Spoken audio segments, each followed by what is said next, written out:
আপনি একটা ঘরের মধ্যে আছেন, চারিদিকে আবদ্ধ, কিন্তু ঘরের অপর প্রান্তে আপনি জানেন যে সাপ আছে, ব্যাঙ আছে, বেজি আছে, বাঘ আছে, ভাল্লুক আছে, ভূত আছে, জিন আছে, প্রেত আছে, কিন্তু আপনি কোনো ব্যারিয়ার তৈরি করতে পারছেন না। ফলে আপনি যেখানেই থাকেন না কেন প্রতি মুহূর্তে মনে হবে এই এলো বুঝি, এই ধরলি বুঝি। কাজেই সেই আক্রমণ থেকে বাঁচার জন্য আপনি অনেক কিছু করবেন। একইভাবে বাংলাদেশের রাজনীতিতে আওয়ামী লীগের অবর্তমানে, মানে আওয়ামী লীগ থাকলে আওয়ামী লীগ সম্পর্কে যে ভয় থাকতো, ভীতি থাকতো, তার চেয়ে শত শত গুণ বেশি ভয়, আতঙ্ক, অনিশ্চয়তা তৈরি হয়েছে পর্দার আড়ালে থাকা আওয়ামী লীগকে নিয়ে।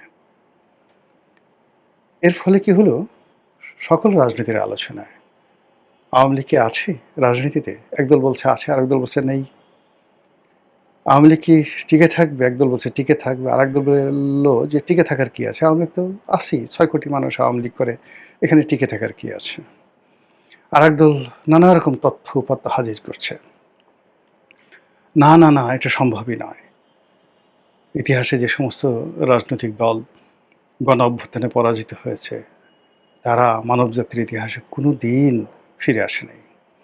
তো এই সমস্ত যে সমস্ত লোকজন ইতিহাসের কথা বলেন, কিছু কিছু হলে ইতিহাসে এটা হয়নি, এটা হয়নি, সারা দুনিয়ার এরকম নজির নাই। তাদেরকে যদি বলা হয় বাংলাদেশের কুড়িগ্রাম জেলার ইতিহাস বলেন, নীলফামারীর ইতিহাস বলেন, তারা বলতে পারবে না, কিন্তু দুনিয়ার ইতিহাস তারা জানেন।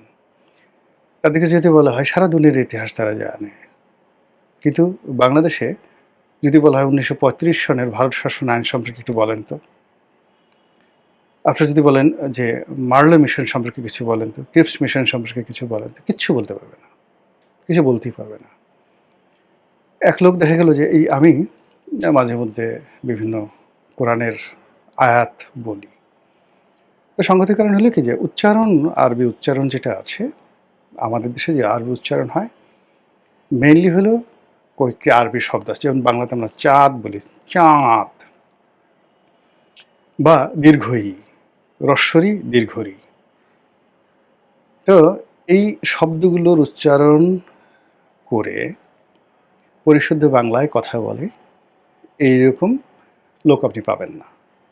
আচ্ছা, কিন্তু এই বাংলা ব্যাকরণটা যদি আপনি জার্মানির কোনো লোককে বলেন বা আমেরিকার কোনো লোককে বলেন, সে কিন্তু পরিশুদ্ধভাবে, তাকে যদি আপনি একবার শিখিয়ে দেন চাঁদ, সে যেন যেন যেন আজকে আকাশে চাঁদ উঠেছে, চাঁদ উঠেছে, এইভাবে বলে আপনি হাসতে হাসতে মরে যাবেন।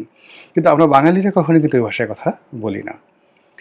এখন সেই যে হযরত শাহজালাল রহমতুল্লাহ আল্লাহের সঙ্গে আমাদের দেশে আরব দেশের লোকেরা এসছে, ওই সময় আমাদের দেশের লোকদেরকে যে শিক্ষা দেওয়া হয়েছে, এইভাবে আইন উচ্চারণ করতে হবে, গাইন উচ্চারণ করতে হবে, আলিফ, ছোট আলিফ, বড় আলিফ, এই জিনিসগুলো করতে হবে, এখানে টান দিতে হবে, ওটাই উস্তাদদের মাধ্যমে বংশ পরম্পরায় ছিনা থেকে ছিনা চলে আসছে।